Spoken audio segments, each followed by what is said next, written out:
안녕하세요. 강경민 목사입니다. 오늘 우리가 묵상할 희년법은 사실 구약 사상을 총괄하는 것이다, 이렇게 말해도 과언이 아닐 겁니다.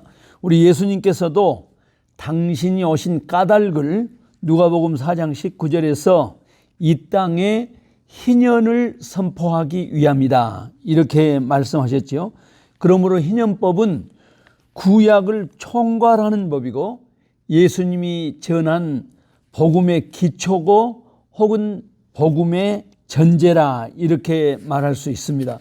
이 구약의 기초가 되는 모세오경은 희년법과 다 연결되어 있습니다. 예컨대 안식일이 7일 만에 돌아오고 안식년이 7년 만에 돌아오고 희년은 그 안식년이 7번 반복된 다음 해, 곧 50년째가 이제 희년이 되는 거죠. 안식일, 안식년, 희년이 한 통으로 엮어져 있는 것입니다. 안식일에 대한 이해 없이 안식년을 이해할 수가 없는 거고요. 안식년에 대한 이해 없이 희년을 이해할 수가 없는 것이지요. 안식일은 7일 만에 돌아오지 않습니까? 모든 날이 하나님의 날입니다. 온통 하나님 중심으로 우리가 한 주일을 살아야지요. 6일도 물론 하나님 중심으로 살아야 하지만은, 그러나 7일은 특별히 하나님의 날로 구별해서 하나님께만 영광을 돌리고 하나님을 묵상하는 그런 시간이죠. 그래서 이 안식일을 통해서 6일 동안에 이렇게 형성된 인간적 그 적폐랄까, 이런 것을 소재하고 청산하는 것이 안식일의 주요한 목적입니다. 안식일날 주님만 경배한다, 이 말을 뒤집어 보면 안식일은 인간적 적폐를 청산한다, 이렇게 말하면 과언이 아닐 겁니다. 그래서 안식일은 일종의 인간성으로 어두워진 그런 인간성을 소재하고 청산하고 다시 내 안에서 하나님의 형상을 회복하는 그런 날이지요. 하나님께 돌아가는 날입니다. 하나님의 중심적 삶으로, 하나님 중심적 삶으로 회복되는 날인 것입니다. 안식년은 7년마다 돌아오는데 안식년 규례는 사회적 성격이 아주 강합니다. 사회 전체가 하나님의 뜻을 순종하기 위해서 대개혁을 단행해야 합니다. 순간순간마다 하나님의 영광을 사모하면서 살아왔지만은, 그럼에도 불구하고 세월이 흐르면 인간적 탐욕의 적폐가 쌓입니다. 그래서 사회는 7년마다 사회적 적폐를 청산해야 하는 거죠. 이 적폐를 청산하기 위해서 어떤 사회적 결단이 필요했을까요? 첫째, 채권자들은 무조건 모든 채권을 포기해야 합니다. 빚진 자들에게 무조건 빚을 탕감해 주라는 뜻이지요. 사실 인간 사회에서 있을 수 없는 일이지요.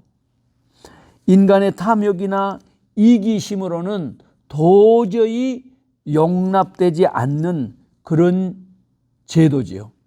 그런데 하나님은 채권자들에게 안식년에는 모든 빚을 무조건 면제해 주라고 명하셨습니다. 7년마다 부자 중심으로 쌓이는 그 부의 편재 현상인 사회적 적폐를 해결하고 그 사회가 새롭게 시작하라는 그런 뜻입니다. 아주 레디컬한 그런 제도 아닌가요? 혁명적인 사상이라고 말하지 않을 수가 없습니다.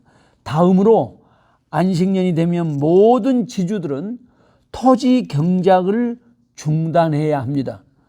무슨 땅의 산성화를 방지하기 위한 영농법, 그런 것하고는 전혀 관계가 없습니다.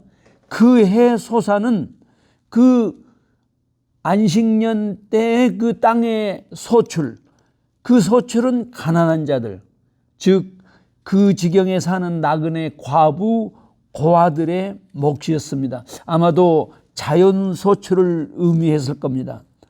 그 다음은 모든 노예를 해방시키는 일이었습니다. 물론 노예 해방은 7년마다 돌아오는 그 안식년 때 꼭 이루어지는 것은 아닐 겁니다. 노예로 사는 기간이 최대 6년이었고 7년째가 되면 노예를 해방시키라 이렇게 말씀하셨거든요. 그러니까 이 제도 역시 7년마다 행해지는 안식년의 정신으로 보는 것이 타당한 것입니다. 다시 정돈하면 안식년에 일어나는 사회적 대변혁은 세 가지죠. 첫째, 완전한 부채 탕감. 둘째, 그의 토지 소출은 전적으로 그 지경의 가난한 자들에게 돌아가야 한다는 것. 셋째, 노예를 해방시키는 것이었습니다. 물론 노예를 해방시킬 때 빈손으로 내보내면 안 됩니다. 독립해서 살아갈 수 있는 최소한의 경제적 기초를 마련해서 내보내라고 말씀하셨죠. 하나님의 새로운 사회는 바로 이런 세상이었습니다. 이스라엘 사회가 7년마다 이와 같은 대사회 변혁을 실천하면 어떤 결과가 오겠습니까? 신명기 15장 4절 5절 말씀입니다. 네가 만일 네 하나님 여호와의 말씀만 듣고 내가 오늘 네게 내리는 그 명령을 다 지켜 행하면 네 하나님 여호와께서 네게 기업으로 주신 땅에서 네가 반드시 복을 받으리니 너희 중에 가난한 자가 없으리라. 너희 중에 가난한 자가 없으리라. 이것이 하나님의 희망이고 모세의 희망이었습니다. 그래서 우리가 성경을 대하면서 하나님의 말씀, 그 계시의 말씀을 순종한다라는 것과 또 모세의 가르침을 순종한다라는 것을 꼭 그렇게 이원화시켜서 생각할 필요는 없습니다. 하나님의 말씀을 온전히 순종하면 복을 받는다. 이것이 모세의 사상이고 모세의 가르침인 것입니다. 그 사회 구성원들이 한결같이 인간적 존엄성을 유지하고 살아가는 것, 그것이 그 사회에 가난한 자가 없으리라 라는 말씀의 뜻 아니겠습니까? 제가 이와 같은 그 안식년 규례를 인해서 깜짝깜짝 놀라는 것은 이 규례가 주어진 시대, 그리고 그 시대의 사회적 성격, 사회구조적 성격을 생각했기 때문입니다. 지금같이 복잡한 사회 구조가 아니었죠. 생산수단이 다양화될수록 부의 독점, 부의 편제 현상이 구조화되어 가고 심화될 수밖에 없습니다. 그런데 이 규례가 주어진 모세 시대는 이스라엘 사회가 아직 구조적으로 형성되지도 않을 때입니다. 구조적 부의 독점이나 편제를 예상하면서 주신 말씀이었습니다. 정의와 평등 사회를 통한 인간의 존엄성 실현이 얼마나 깊은 하나님의 관심사였는가를 뚜렷하게 알 수 있습니다. 안식년 규례를 통해서 사회적 부의 편제나 독점의 해악으로부터 자유함을 추구한 그런 사회 제도지만 그것만으로는 부족하지요. 인간의 탐욕과 강한 자들의 그 독점의식은 그만큼 견고했던 것입니다. 그래서 그 안식년이 7번 반복되는 다음에, 그러니까 50년째를 희년으로 또 선포하셨습니다. 그러니까 그 레디컬한 안식년 규례, 안식년 사회 제도만으로는 하나님이 원하시는 그 평등한 사회, 정의로운 사회가 형성되기 어렵다라는 것 아니겠습니까?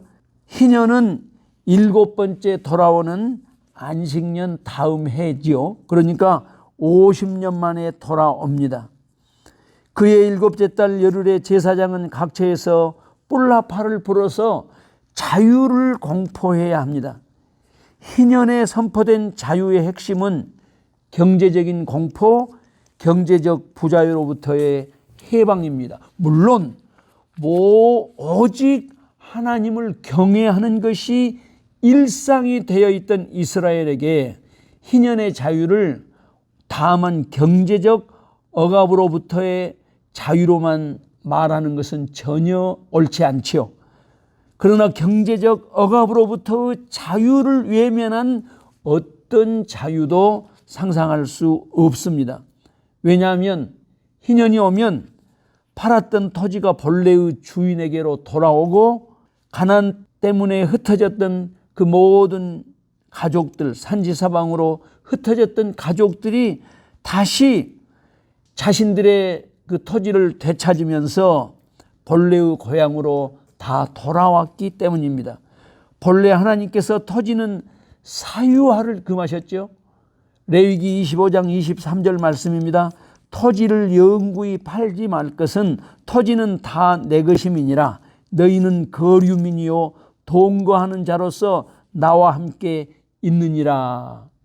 하나님께서 인류에게 사유재산권을 허락하셨습니다. 그러나 토지만은 사유재산에 속하지 않았습니다. 그런데 어떻게 이스라엘에서 토지 매매가 가능했을까요? 사실은 토지 경작권을 매매한 그런 경우였습니다.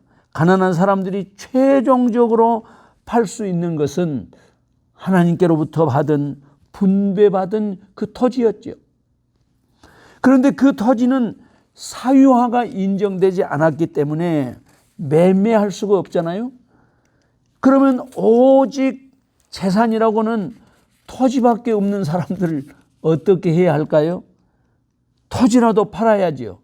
그러니까 생각해 보면 사실은 이 자기 소유가 아닌 하나님의 토지를 팔 수 있도록 허락한 제도 역시 가난한 자들에 대한 하나님의 극심한 배려였습니다. 세심한 배려였습니다. 그러나 두 가지 제도적 장치를 두었지요. 첫째, 토지를 팔았던 사람이 경제적인 여유가 생기면 언제든지 토지를 되물을 수 있었습니다. 본인이 경제적 여유가 생길 때 토지를 되물을 수 있다. 사실은 이것은 가능성이 희박하잖아요. 없어서 토지를 팔았는데 또 언제 돈이 생겨서 토지를 물겠습니까? 그래서 토지를 판 자의 가장 가까운 친척이 그 토지를 되물려줄 의무가 친족들에게 주어졌던 것입니다.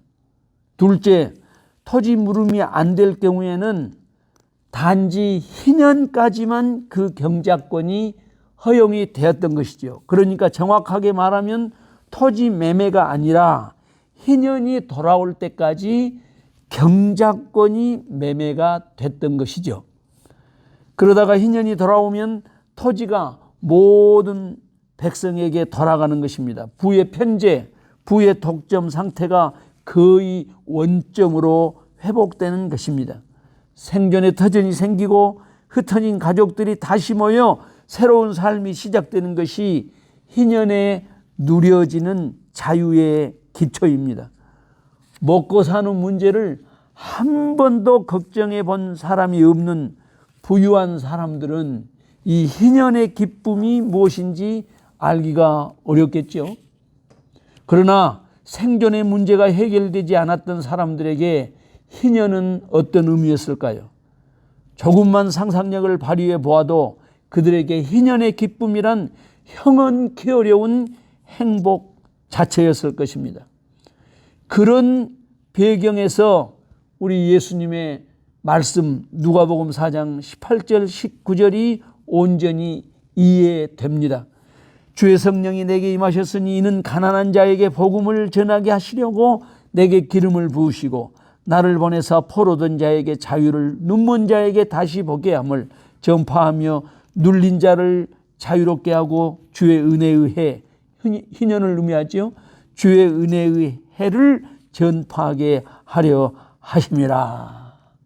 우리 주님께서 선포하신 복음은 영혼 구원을 의미하는 것이다.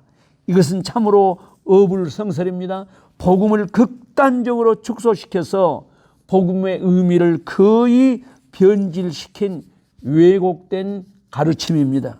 복음, 예수의 복음은 전인적 구원을 의미합니다. 하나님 나라의 그 전체적인 회복을 의미합니다. 하나님 나라에는 영혼과 몸이 구별되는 그런 이혼론은 없습니다. 하나님 나라는 몸과 영혼이 하나입니다. 개인과 사회가 하나입니다. 전인격적 변화가 일어나야 마땅한 것처럼 개인과 사회가 동시에 변해야 마땅합니다. 하나님 나라 관점에서 본 사회의 키워드는 당연히 사랑이 구현되는 정의와 공의입니다. 다만 한 가지 요구되는 것, 전제되는 것이 있죠. 하나님 나라는 하나님과의 개인적 관계 회복을 통해서 그 개인적 관계 회복으로부터 시작이 됩니다. 개인적 관계가 회복된 하나님 나라의 백성들이 이 땅에도 하나님 나라를 실현하는 주체인 것입니다. 그래서 복음 전도는 하나님과 나 이런 관계로부터 출발합니다. 그런 의미에서 보면 소위 사형리라든지 전도 폭발 훈련에서 사용하는 복음 제시는 하나님과의 관계가 시작되는 의미에서 굉장히 중요한 의미를 갖습니다. 다만 그런 방식으로 시작해야만 꼭 옳은 것인가 하는 것은 우리가 항상 연구해야 할 주제겠지요. 그런 방식으로 하나님과의 관계 회복을 시도하는 것이 옳지 않다 이렇게 주장하려면 그보다 더 좋은 대안을 제시해야 마땅하겠죠. 예컨대 저 같은 경우는 예수님을 사형리식의 방법 그런 식으로 만나지 않았습니다. 제가 언제 예수 그리스도를 나의 구주로 나의 주님으로 영접했는지 알지 못합니다. 그러나 저는 지금 죽어도 예수 그리스도 안에서 예수님이 말씀하신 낙원에서 눈을 뜰 확신이 있습니다. 물론 그걸 구원의 확신이라고 축소하는 것도 문제가 있죠. 그러나 그게 없는 것도 큰 문제입니다. 저처럼 사형리식 영접 과정을 거치지 않은 사람 중에 많은 사람들이 자신이 하나님의 자녀라는 자아 정체성을 가지지 못한 경우가 많이 있는 것도 사실이지요. 그런가 하면 사형리식 예수 영접을 통해서 소위 구원의 확신을 갖는 사람들 중 복음에 대한 통전적 의식이 심히 결여되어 있는 경우가 많은 것도 사실입니다.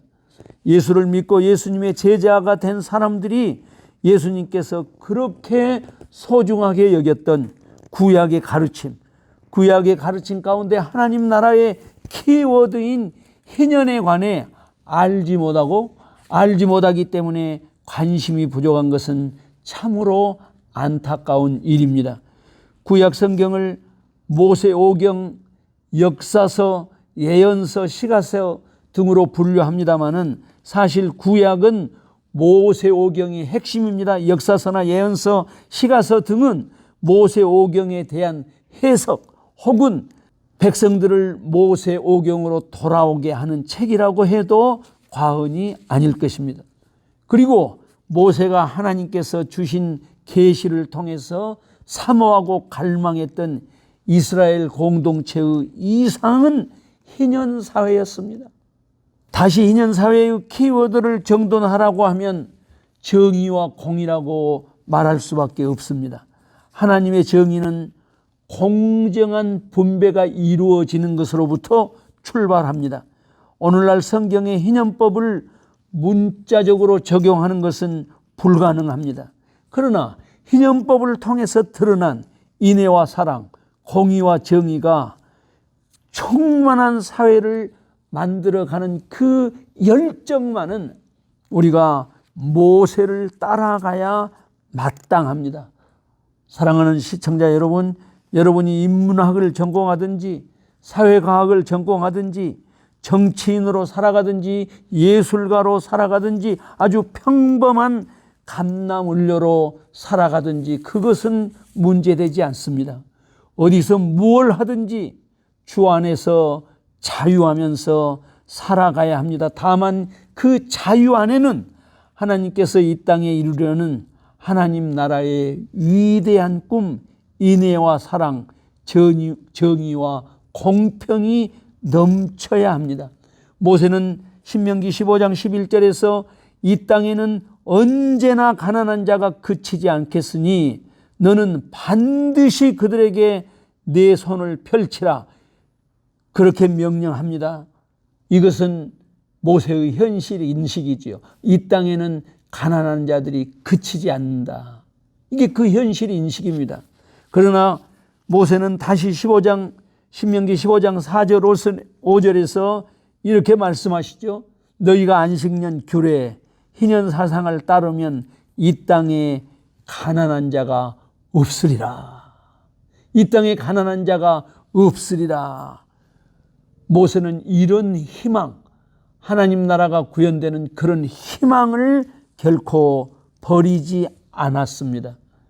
이 땅의 예수쟁이들이 정의와 사랑의 정신으로 불타는 사람이 되기를 소원합니다. 이 땅의 예수쟁이들이 한반도에 살아가고 있는 8천만 결의 평화 통일을 위해서 자신을 내어놓은 하나님의 미랄이 되길 소원합니다.